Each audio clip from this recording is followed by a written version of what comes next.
There's the spot. The kick is up. And Stephen Hauschka is true. Seahawks 13-12 over the Cowboys. The Seahawks pull off the win in Jerry's World with a late field goal, as you just saw. A low-scoring affair, 13-12. Now, of course, Stephen A. had Seattle as his NFC Super Bowl pick. Skip, Dallas. Stephen A., how do you feel about your Super Bowl pick now? I'm not comfortable with them. I think the offense needs to get going a little bit more. I mean, you've got Jimmy Graham, you've got beast mode. We've seen the addition of Rawls, who's been impressive.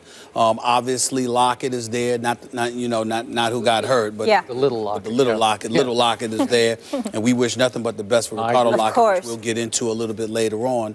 But they've got the requisite weapons on the offensive side of the ball, even though there have been some issues with that offensive line. But because there's been issues with that offensive line, Russell Wilson entered yesterday's game being sacked more than anybody, and Marshawn Lynch hasn't appeared to be beast mode for more than one game this season, which was last week, more so than at any other time, even though we all know he missed a couple of games.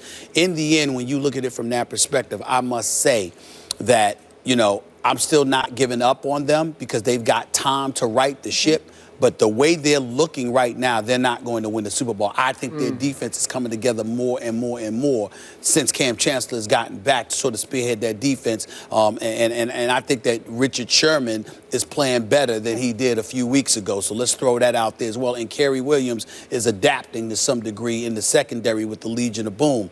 Earl Thomas, Bobby Wagner, and those boys are doing what they're doing. Bennett made a stupid penalty, almost cost the Seattle Seahawks yesterday because it gave Dallas some additional life with Wagner and them pointing at him, telling him to use his head. But ultimately, this defense is playing the way an elite defense is supposed to play. They can't carry the offense, however. Your offense can't be a walking 3 and out. What Russell Wilson was in that last drive to set up the winning field goal, running on a couple of plays, is what makes Seattle most effective offensively. Because when there's the threat of him running and he shows a willingness to utilize it, it makes everybody a bit cautious, and then you can take chances downfield that you otherwise can't take when he's not looking to run the football.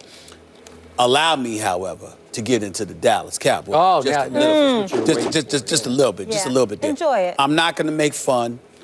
This is not the day for me to do it because, again, Aaron Rodgers looked bad. The Giants looked awful. The Steelers lost. Yeah. So this ain't the day for that. And the Mets, yes, blew it, choked. But we'll get into that a little bit later, too.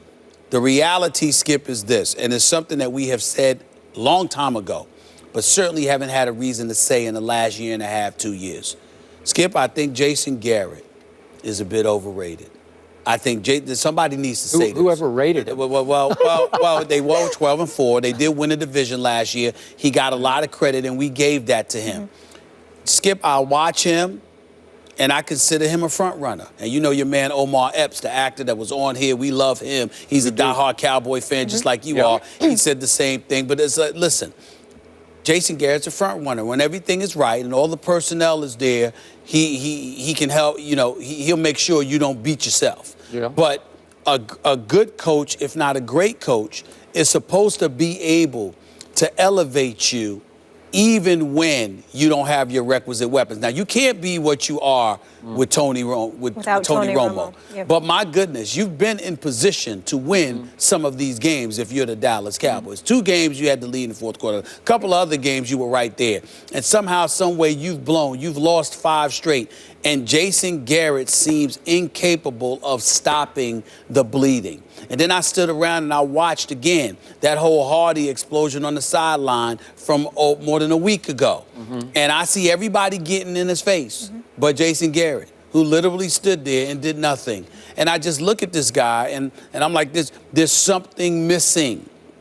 I'm not saying the man doesn't know football. I would never accuse him of that. I'm just saying whatever that it factor is that you need from a head coach, he does not appear to have. Dallas actually should have won that game last night. And by the way, that wasn't a touchdown by Wilson, and I get that, but it was close enough where I can understand how the officials could give it to him, and to me, they would have scored anyway from that position, so it's no big deal.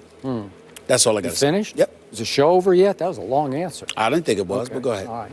There's a two for one. Yeah, you know, it wasn't nearly as long as you starting off the show talking about Aaron Rodgers. That was some rich stuff. Yes, That was some A material. Yeah. You're allowed to bring it once every 6 months. Go ahead. Oh. To your Jason Garrett point, right. What he does best is he claps, he backslaps, God. he pushes the guys like for fun when they come off the field, like way to go. You know, he's a cheerleader. Yeah. Right. Seriously, Did he really he's like a say male that? cheerleader, like the Texas A&M male cheerleaders. They're great. I love to watch them, but I don't want him coaching my team, especially. Yeah. Okay. I can't knock you Here's saying what's that. funny about what you just said. I am more up on your Seahawks than I am on my Cowboys, where I liked them yesterday. I thought they were good. I thought when Russell Wilson needed to make some plays, he converted 3 straight big third downs. Not easy. And got him down in position to win the football game with a field goal. I admired that about him. And that defense, it's rounding back into form. You got to admit, it's formidable now, right? Yeah. Richard Sherman was really good. I would like to see Richard Sherman against a 100% healthy Des Bryant being thrown to by Tony Romo, but that's a whole nother issue. Yeah. Maybe God help us, we'd see that somewhere down the, maybe in the postseason. But I'm about to give up on my postseason chances here because we have gone from the castle to the outhouse, have my Cowboys. I was trying to do it the other way around, but now we have gone to the outhouse. That's 5 straight losses. It's tearing my soul out game after game. That was excruciating. I knew it was coming. I picked the Seahawks, and not once in that whole game did I ever really believe my Dallas Cowboys would win that game. And yet they teased me and they pulled me along, and I had to sit and wait all the way to the bitter end for another kick me in the stomach kind of a loss. My point is, in the end, and I tweeted this yesterday, and I'm not joking about this, Matt Castle made me miss Brandon Weeden. I laughed when I read that on my timeline. I did laugh. But I'm serious. Yeah. I'm ready to say maybe we should have just stayed on the Weeden. No. Just stayed on the Weeden. Right. I don't know. Because Matt Castle was almost as bad as Mr. Rodgers was in the late game. He was. He threw for 97 yards. Aaron Rodgers, 77 yards. But still, it felt inept the whole day. It felt like we had no shot the whole day with Matt Castle, even though I know he tries to throw the ball down the field a lot more than Brandon Weeden did. It's like he's throwing a Nerf football. It's like he's throwing a baseball changeup where the arm motion is fast and the ball comes out with no velocity. I'm saying, what was that, a slip pitch? What was that? Because the ball just hangs in the air like a punt. I get why Buffalo said, you know what, we're going with Tyrod here. Because when we were up at the camp, I really thought, well, they'll just try to get Matt Castle to be a caretaker, game manager. But they said, no, he's pretty much washed up, and he looked washed up to me yesterday. My defense did hang in pretty well. I will give him that, except when it was time to make a play, they couldn't make the play. And finally, obviously, for the first time in 5 games, somebody forced a turnover. Way to go, Greg Hardy. Bats the ball up in the air, intercepts it. And then what happened?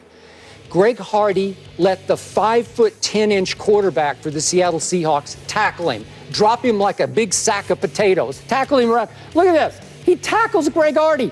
Do you realize Super Bowl winning quarterback? Yeah, okay, this is it. He tackles him. Stephen A., he's going to score because beast mode's coming behind him, but I don't think he would have caught him. I just don't think he would have caught him. Sometimes. Okay. Why you treat Greg Hardy like he's some running back? Here's what I thought. You know why?